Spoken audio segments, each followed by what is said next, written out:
So what can be done to avoid further inhibition of novel research? Systemic problems due to self-serving human nature are not new and have plagued us since the birth of time, and history is full of examples of various methods devised to try to fix problems caused by conflict of interests. For example, by separation of powers, separation of church and state, jury system, separation of power in branches of government, federal, state, local, legislative, judicial, executive, and recursal mechanisms. However, academic and university systems, composed of powerful small groups of unelected, self-selected individuals from their own ranks, controlling a vast array of decisions and internally regulating behaviors through mechanisms such as peer review and tenure systems, pose a huge conflict of interest. This is a system that was created during the Middle Ages, at a time of priests and feudal lords, that has essentially remained the same. And just like we know now that even the order of priests should not self-police within closed doors, neither should academia, despite the hype of how pure the works of the priests or the academics are. If even the order of priests can't be trusted to self-police, there is no reason to think academics can. Even worse, research is publicly funded, but controlled by the academic order through closed evaluation, where they decide which work is predominantly displayed, who gets grants, who can publish, who gets access, and who makes decisions. The hegemony may be subtle. For example, most grant agencies fund institutions, not individual researchers. And those that can submit grants must be tenured. Thus, the only ones that can seek funding are those internally approved by the feudal system. Moreover, funding decisions are mostly made through small committees selected from the same order. A similar situation occurs with decisions of what work gets displayed. Journals, including the prestigious ones, are subject to closed evaluations from small committees of individuals from the order. A decision which determines what work and who gets primary presentation or buried under noise. And if this situation is not bad enough, the publicly funded research is hidden behind opaque private companies profiting from pay-to-play access and dissemination of information through scientific journals and conferences. Moreover, scientific journal publication is not like news publications or any other publications which generate their own published materials. For scientific journals, the articles are written for free by researchers, evaluated and edited and typeset for free by researchers. And in most cases, publishers don't even have to print it on paper. So there are huge conflicts of interest within journals, conferences, and academics in control. Those in control get paid for talks, and in some journals are commissioned to write review papers to in turn support themselves and the conferences and journals.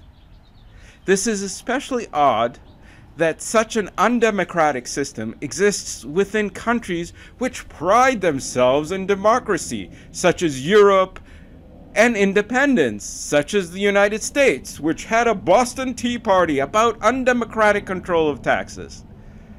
The public pays at least twice to create and consume the publicly funded research, in a process which locks unestablished researchers and the public out of access to publicly funded research. The first way is the public pays for researchers to conceive, execute, troubleshoot, write, rewrite, and publish the research. The second is the public pays for those same researchers and members of the public to be able to read the public research in the private journals.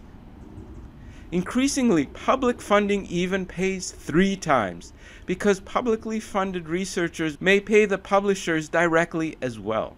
Some of this made sense because the first universities during the feudal age had to use scribes to hand copy works to disseminate information at enormous costs. But now there's not even a need to pay for a printing press, let alone modern printers, since most articles are read online.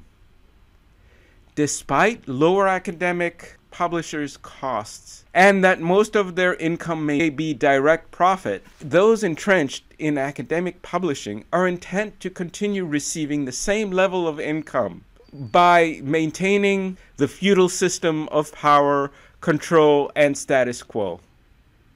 This is why there's support from researchers for controversial sites like Sci-Hub that made publicly funded research available to the public. Sci-Hub got sued by journal publishers, who of course won in order to resume their business model of limiting access to publicly funded research even when their costs have gone down significantly in the modern age. Bearing these costs and maintaining the status quo inhibits unestablished researchers, especially those with novel ideas, and locks them and the public out of access to publicly funded research. I believe big changes will only occur if, instead of control by the few, the many determine evaluation and resource allocation. So the overall strategy is to release the monopoly of the few, controlling evaluation and dissemination, controlling resource allocation, and controlling evaluation, dissemination, and resources all at the same time, undemocratically controlling resources and access to knowledge. And I worry resistance by scientific journals may be an obstacle towards modernization, as I suspect they will continue to strongly resist some of the technological advancements of the information age, which can greatly reduce the conflicts of interest and help researchers gain access to information with much less costs. I see 2 approaches to address these problems. The first is by changes of organization based on strategies of separation of powers and what has been learned about human organizations. The second is through new technologies of the information age. I believe solutions through organizational changes will be more difficult to implement, because you can expect even the smallest organizational change may be difficult to efficiently implement and measure and enforce, as perpetrators and entrenched apparatchiks can be expected to minimize problems and fight tooth and nail to maintain turf. Fortunately, we live in the information age, where there have been great advancements on how to evaluate and present information in new and much more expansive ways. Comparing now with the 80s, 90s, or even 2000s, it is much easier and quicker to find information about anything you want to do today. I believe the easiest way is through the newly available technology, which not only improves finding information, it also simplifies the tasks of evaluation, distribution, and ultimately resource allocation to more people, while avoiding conflicts of interest. So let's begin with technology first.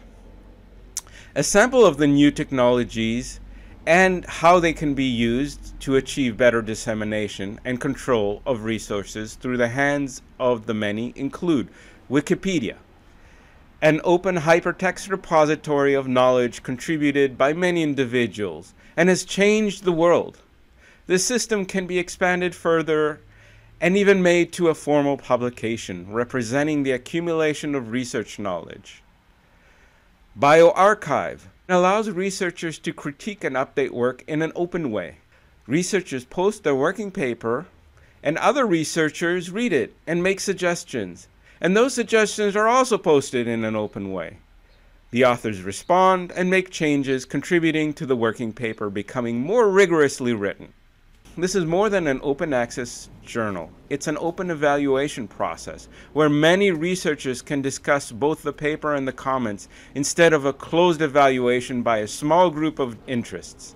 The current thinking behind bioRxiv is this process occurs before an article is submitted to a more traditional evaluation process. But more ideally, systems like bioRxiv will rise to the level of acceptance as the current prestigious paywall conference and publication mechanisms that are controlled by small groups and demonstrate high rates of irreplicability and non-repeatability within their articles. Thus, there are huge potential benefits if a bioRxiv-like system replaces the closed evaluation process while acting as an ongoing publication and potentially endless update means. The Google search engine evaluates the importance of information using behaviors of users and specifically frequency of search determined by many people's search data. It records and inherently ranks information by this metric. Those rankings indicate how important the information is to the community and its value. This represents an objective estimate of worth, which is collected through many voices. Google uses this information to determine ads and monetary values of ads.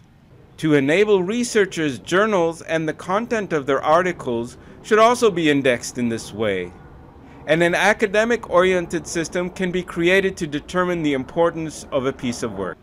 This value can then guide further funding preferences or priorities into topics and subsequently used as a way to allocate grant funding, the presentation of results, research articles, and so forth. This is a big improvement over the current system, which effectively determines what research to feature based on whether it comes from a famous university or person, or journal reputation, its perceived brand value, or the brand value of the university, which is essentially determined by marketing or hype or the amount of money they have. Evaluating value of research can be further stratified by group, what the general public searches, students, and degreed researchers. And this can be further substratified by fields. Moreover, ads specific for non-conflict items, such as tools needed for each type of field, can be allowed as long as they are labeled as such, which can then support the system if public funding does not. We know this can be a very successful business model, though I would be more hesitant about this until research and administration can be assured to be more like a free market using this system. YouTube search. Similarly, YouTube has a search mechanism, but it also adds recommendations of related videos that can be adopted to recommend related articles. YouTube uses a similar engine like Google to rank importance, but also looks at how long each piece of work is viewed to further determine the value of information. GoFundMe and similar advocate sites allow people who are interested in a certain cause to fund it. Doing a similar thing for research, instead of researchers submitting to a small closed panel to judge, will help organize people around common challenges and bring control to many people instead of the select few. Moreover, people, general public, students, and degreed researchers can be stratified and given an individual allocation of credit tokens to vote for research that can then be translated by a granting mechanism to funds based on, for example, where the biggest interests lay. In this way, funding decisions can end up in the hands of the larger research community using group decision mechanisms, not closed groups. Technology can also be used to set up a system to incentivize more reviews of papers. But no system is perfect. For example, there are complaints about YouTube by content providers who often have to do a search engine optimization, in essence to advertise their work in a way that fits with their search engine. However, the computer algorithm approach has an advantage that it can be changed or tweaked often as results vary. While it's not as easy with individual organizational changes, which need the buy-in and honesty of apparatchiks, who are the biggest beneficiaries of the system not changing. With a technology approach, those that adjust algorithms can do so with neutral objectives, such as increased users, use time by users, empowering newcomers, and most importantly, do not have to be experts or entrenched in the fields. This way, they do not compete with peers or are awarded by their own choices, avoiding conflicts of interests by separating control.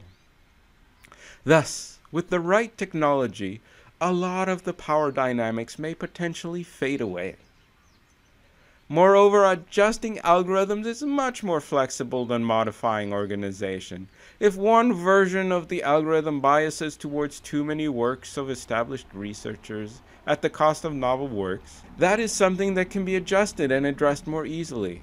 Thus, technology not only makes search more efficient, it reduces conflict of interest and also establishes more flexible responses to progress in a fast-changing world. Now, I'll talk about the potential changes through organizational strategies.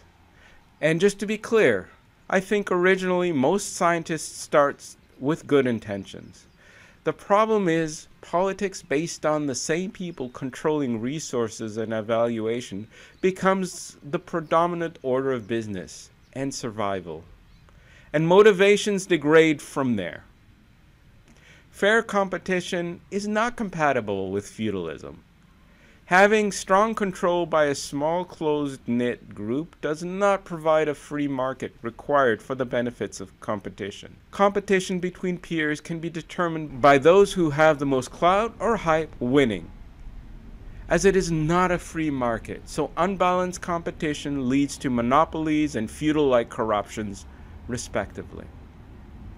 I have seen large institutions with marketing departments competing for the same grants as individual researchers. Individuals and institutions that can afford marketing departments, special meetings with grant managers, and professional and connected grant writers get their materials seen at the cost of others who do not have these resources.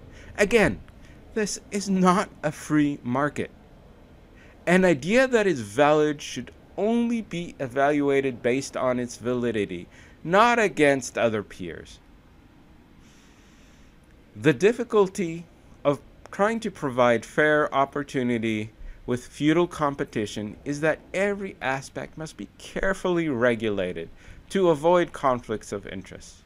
For example, who may most benefit by a new piece of work being rejected must be discerned. Ideally, they should not be on a committee evaluating that work. But if this is not possible, at minimum designate them as a potential conflict situation. The more feudal or political a process is, the more invasive information is needed about participants, enabling an independent ability to identify, count, and call out poor behaviors due to human nature, like police that needs to be monitored with body cameras. So have meticulous paper trails. But who wants to do all that? So to encourage a more free competition and less feudalism without going into extreme, evaluation and resource allocation needs to be set up as far apart from each other as possible. And it's important to promote the least empowered to level the playing field. If the topmost established professors evaluate, then the bottom least established professors and postdocs need to be in control of funding. Or if the top funds, then evaluation needs to be from the bottom. Some suggestions, for example, are to rotate funding between new students, turn things bottom up, an established researcher collects the most funds by attracting the most funded students or postdocs, which can encourage established lords to cater to the newcomers, because the newcomers have new ideas. And let these new researchers' ideas fail. They don't have the experience on how to cover up mistakes, as apparatchiks do, and everyone will learn more. Many argue instead about wasting resources on unproven new ideas. So resources are guarded so much by grant agencies, they make it very competitive. But what is a much worse waste of resources is everyone doing the same thing and the same efforts repeated in every university and all over the world throughout decades. It is better to go down a new wrong path than everybody doing the same old path repeatedly and bury new ideas because of politics of funding. Students have more of an ability to admit when they did something wrong and an easier time to discuss it, while established academics may have less. The goal of this article and the Loss of Confidence project is to encourage academics to be able to and be more comfortable to declare that they no longer believe in the accuracy of one of their previous findings. And I believe this is related to academics evaluating something novel. Academics may not be encouraged to have the humility to say they don't understand ideas, or that they may not be the best person to evaluate a certain idea. And I'm not sure humility is the exact issue, because let's be honest, being honest about vulnerabilities is risky in a feudal environment.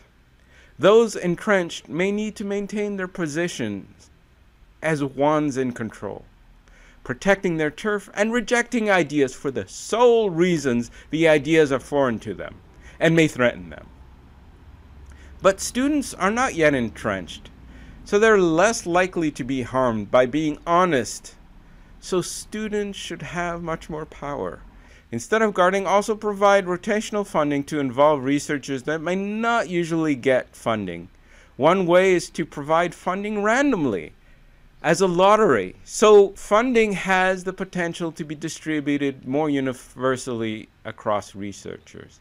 There are studies that show this kind of funding is very beneficial, as grant agencies are notoriously bad at predicting successful grants that yield groundbreaking research. Another way is to award those who are not well embedded in the system, such as give priorities to those who were rejected many times. These researchers are likely doing more novel research and need the most help, so should have grants catered to them. Etiquette on grants. We know evaluations can be futile, and many reviewers are inclined to protect themselves. Therefore, not understanding is not a valid reason, nor are other flimsy reasons for rejection. A not understood rejection may be hidden by a reviewer, for example, pointing out an inaccuracy in some non-significant part of the application's literature review. A valid rejection should find a problem with the central logic, and even then, give an opportunity for rebuttal that will be wholeheartedly reviewed and have an easy mechanism to reward the funding, or accept the paper after a successful rebuttal. If a grant agency or journal is really interested in high-risk research, as stated, then have a task force for grants rejected where the reasons were not clear. If someone writes a complaint, have a task force study it completely, have a recommendation, and resubmit with the task force guiding the grant or article through. Evaluate activities of this task force where there is an assisted submission. Use the task force's conclusions to better the process. If an irregularity is found, just like in a trial, the case is thrown out. Then the application must be accepted. Now let's talk about power dynamics at the funding agencies or journal from the perspectives of managers. If grant managers fund, then who's evaluating them and how well they are doing have to be as far away from their influence as possible. They should be primarily evaluated by those who did not get funding or publication. Evaluating only by those that got awarded is a conflict of interest leading to self-aggrandizement. Limit propagandizing by controlling who puts out messaging. So those that control resources cannot project grandeur while giving a false sense of security that promotes complacency and secures their job. Such grandiose statements need to be tempered with reminders about the lack of opportunity and repeatability crisis and the contribution of aggrandizement to the problem. Grant applications and journal evaluations that require a lot of writing and preparation should have an equally extensive reply describing in equally detail the reasons of rejection. Giving more opportunity to independent research and newcomers includes not having to pay to read existing research, which they must do to prove the results, and avoid the costs of publishing the new research, to attend conferences, which, again, newcomers must do to have their research properly exposed and used. Some of the conflict of interest problems have been noticed by the current administration, calling for changes that I've not seen in the past.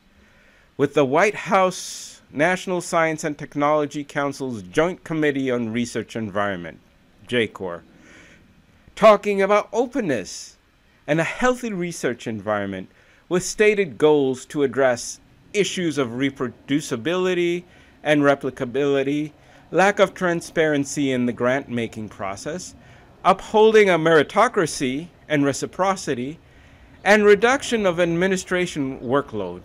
But as you can see by this list of organizational changes needed, I believe a technological-based solution will be the best avenue forward.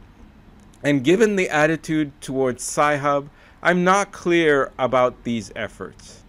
However, I have seen a change in a major conference which cut out established talks in favor of a focus on new research. So who knows? Maybe the government has a good way. I also want to be clear, I'm not advocating for closing any system completely, but have many systems, some determined by clout, others by algorithm, and even randomness. I believe the best system is a mix, but a mix with the priority on systems like technology, which collects aggregates of multiple voices in their core. What not to do is create unfair advantages, allowing control by the few, allow decisions based on marketing, hype, popularity, or brand recognition, allow not understood as an excuse to reject. I have experienced all of these problems firsthand with a new computational approach since I developed it in 1993 and counting. Originally, I thought the difficulties in getting this research out were because I didn't have academic certification. So I got degrees in electrical engineering, computer science, and an MD PhD focusing on neuroscience, electrophysiology, and neurology to learn further about the brain from many perspectives, and to test and evaluate the computational approach and how best to explain. None of these accomplishments seem to have changed anything. In fact, a multidisciplinary background seems to have made these problems worse. In a follow-up video, I'll describe my personal experiences. To summarize, fair and open evaluations are sacrosanct, key to truly productive research environment. The same person cannot influence evaluation of their own work. If this trend against novel ideas continues, then at minimum, teach it in school. Stop misleading students and the public and embrace the truth. Thank you for listening. Take care and stay safe.